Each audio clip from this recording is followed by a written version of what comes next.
Assalamualaikum warahmatullahi wabarakatuh. Di video kali ini saya akan membuat sebuah topologi jaringan, dan topologi yang ingin saya buat adalah topologi bus. Topologi bus ini adalah topologi sederhana yang biasa digunakan pada jaringan-jaringan komputer yang ada di kantor atau perusahaan yang berskala kecil, dan biasa juga digunakan dalam atau pada lab-lab yang ada di sekolah atau lab komputer yang ada di sekolah. Nah, terdapat beberapa kelebihan dalam topologi bus. Kelebihannya yang pertama yaitu dia mudah dan sederhana dalam pembuatannya, kemudian tidak membutuhkan terlalu banyak biaya, dan kelebihan yang ketiga adalah topologi ini dapat dikembangkan atau mudah dalam pengembangannya. Kemudian dari beberapa kelebihan tadi, tentu terdapat beberapa kekurangan pula. Kekurangannya diantara lain yang pertama adalah sulit dalam mendeteksi kesalahan. Jadi topologi ini sulit dalam mendeteksi sebuah kesalahan yang terjadi dalam jaringannya. Kemudian kecepatan akses berpengaruh pada perangkat yang lain. Jadi jika sebuah perangkat membutuhkan akses pada sebuah data yang besar, maka perangkat lainnya akan terpengaruh dan jadi lambat dalam mengakses data. Seperti itu. Jadi di sini saya sudah membuka aplikasi Cisco Packet Tracer, dan saya akan membuat sebuah topologi pada aplikasi ini. Nah, topologi yang ingin saya buat kali ini terdiri dari satu server dan 5 PC atau komputer. Nah, di sini saya tinggal klik End Devices, kemudian di sini ada modul. Saya akan menarik atau menyeret modul ini ke lembar kerja saya, modul server, seperti itu. Nah, setelah sudah ada servernya, maka saya tinggal mendrag atau menarik PC modul PC ke perangkat ke lembar kerja saya. Saya membutuhkan 5 PC, maka saya akan mendrag 5 PC ke lembar kerja saya.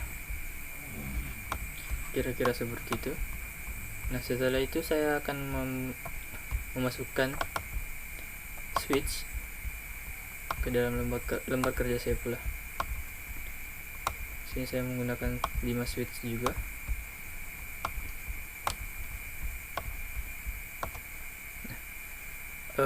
Semua perangkat yang saya butuhkan sudah masuk ke dalam lembar kerja saya.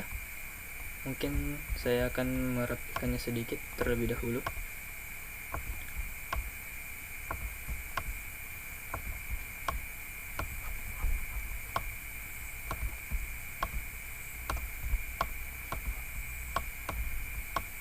Kira-kira seperti itu. Setelah semua perangkat kita butuhkan sudah ada pada lembar kerja, sekarang kita tinggal menghubungkannya dengan menggunakan kabel. Nah, kabel yang digunakan pada topologi bus ini yaitu kabel jenis koaksial kabel atau kabel koaksial. Di sini ada fitur connection. Nah, dalam menghubungkan dua perangkat yang berbeda jenis, kita membutuhkan kabel strike. Kita membutuhkan kabel strike dalam menghubungkan dua perangkat yang berbeda jenis. Misalnya kita ingin menghubungkan perangkat server dengan switch, maka menggunakan kabel strike. Nah, jika teman-teman pusing mana kabel strike dan mana kabel cross, maka kita tinggal klik di sini feature automatically choose connection type, atau biasa saya sebut dengan kabel otomatis, dimana jika kita menghubungkan dua perangkat yang berbeda,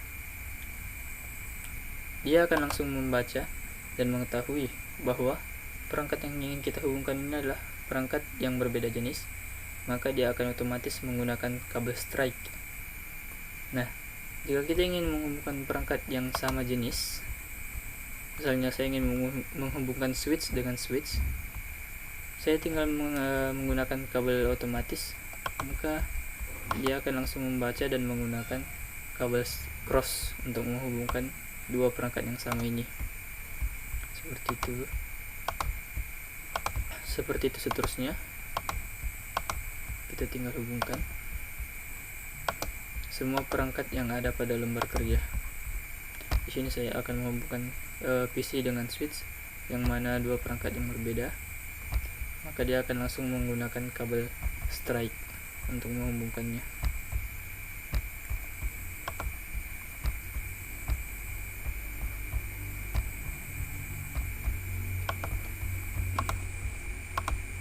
Nah, jika sudah semua terhubung seperti ini, kita tinggal menunggu agar masing-masing port dapat terhubung dengan baik.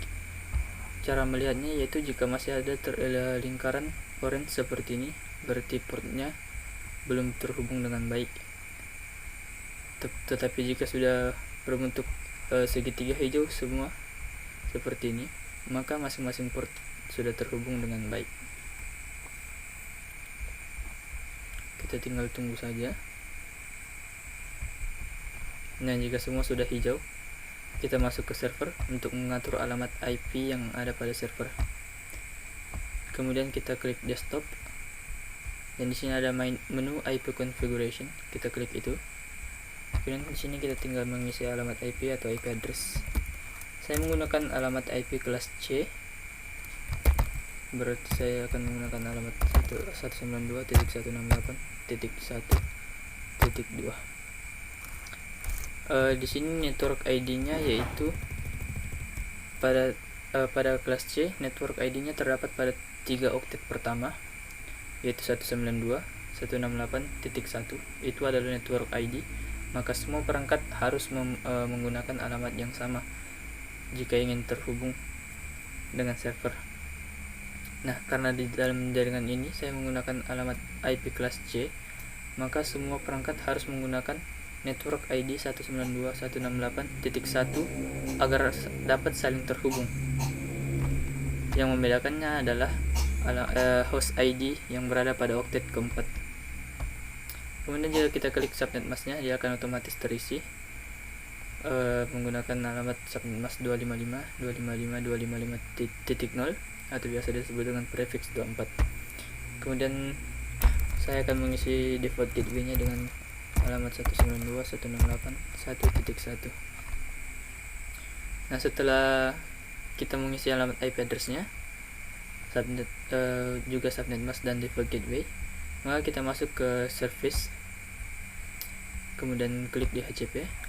Nah, di sini ada tulisan service on off. Kita tinggal aktifkan, klik on. Kemudian default gateway isi dengan yang kita isi pada alamat IP tadi 192.168.1.1 seperti itu. Nah, start IP address saya ingin memulainya dari host ID dengan angka 3 karena saya sudah pakai 1.1 pada default gateway, kemudian 1.2 pada alamat server, maka perangkat-perangkat yang lainnya akan memulai alamat IP dengan 1.3 pada IP address-nya. Nah, yang lainnya itu dia akan terisi secara otomatis. Kita biarkan saja. Kemudian klik save. Setelah kita menyimpan atau save pengaturannya atau settingan yang sudah kita buat, kemudian kita masuk ke IP ke PC0, maksud saya ke PC0, kemudian masuk ke desktop dan IP configuration. Nah, di sini kita ingin memberikan alamat IP secara otomatis dengan meminta alamat IP dari server kita.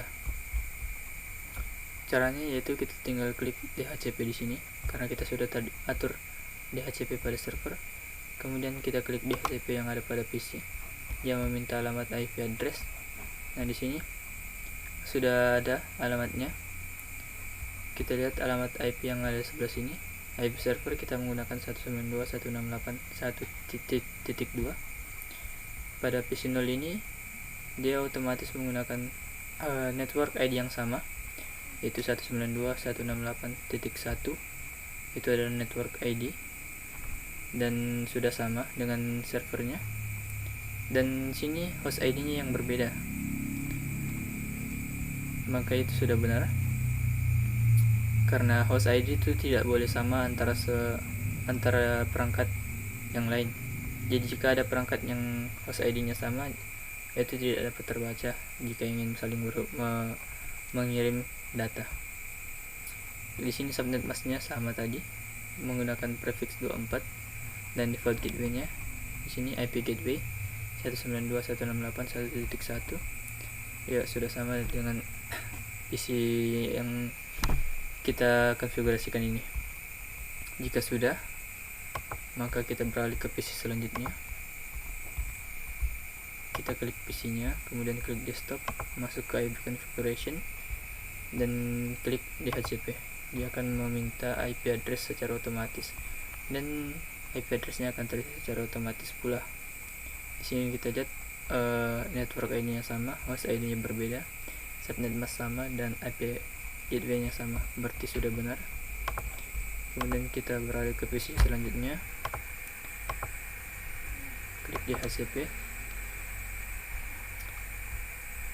IP-nya sudah benar, sudah sama, network ID-nya sudah sama.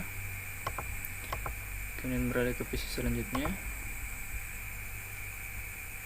network ID-nya sama, host ID-nya berbeda, subnet mask sama, IP gateway-nya sama juga. Kemudian beralih ke laptop yang terakhir atau PC yang terakhir, kita klik DHCP, dan di sini semua perangkat atau PC sudah mendapatkan alamat IP secara otomatis, yaitu dengan network 192.168.1 dengan host ID yang berbeda. Kemudian kita tinggal melakukan ping dari server ke alamat IP masing-masing komputer tadi. Jadi agar lebih mudahnya, di sini alamat IP pada komputer ini tadi 1.3, kemudian pada komputer ini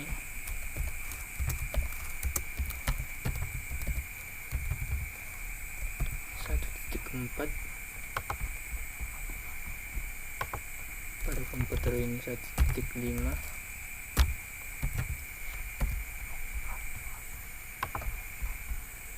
dan begitu seterusnya berurutan.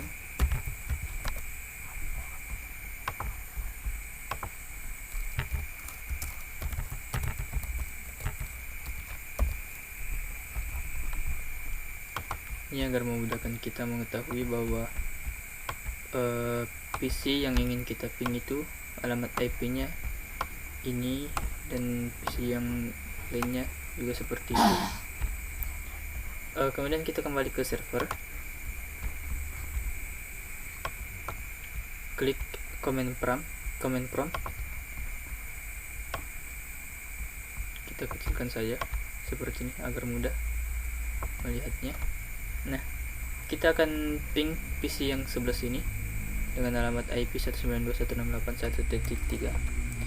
Langsung kita tulis saja perintahnya ping, kemudian tuliskan alamat IP yang kita ping 1.3.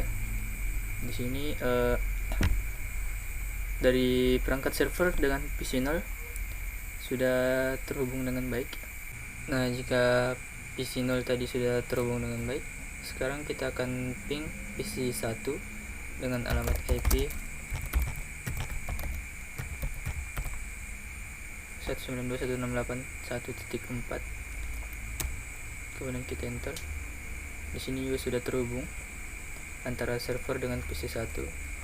Kemudian kita ulangi perintah yang sama dengan alamat IP yang berbeda, yaitu saya ingin memping PC sebelah sini atau PC 2 dengan alamat IP 1.5, kemudian enter.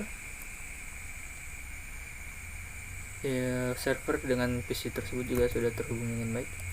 Kemudian masuk ke sebelah sini PC 3 dengan alamat IP 1.6. masukkan perintah ping alamat IP nya, dan dia juga sudah berhubung dengan baik. Kemudian ke PC yang terakhir dengan alamat IP 1.7,